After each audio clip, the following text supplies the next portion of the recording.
छत्तीसगढ़ी गाने देखने के लिए हमारे YouTube चैनल को सब्सक्राइब करें और नए अपडेट्स जानने के लिए बेल आइकन के बटन को क्लिक करें।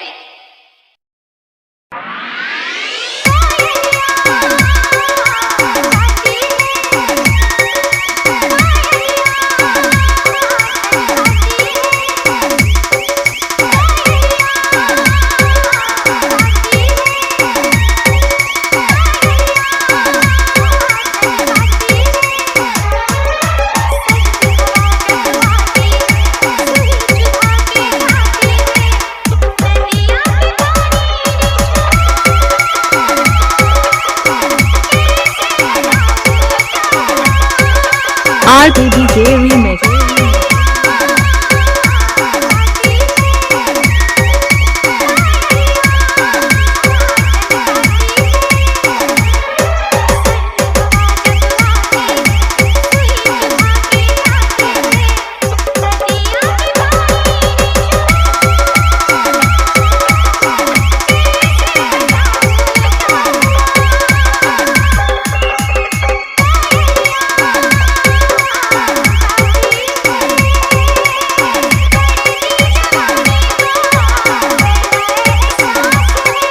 RTDJ Remix।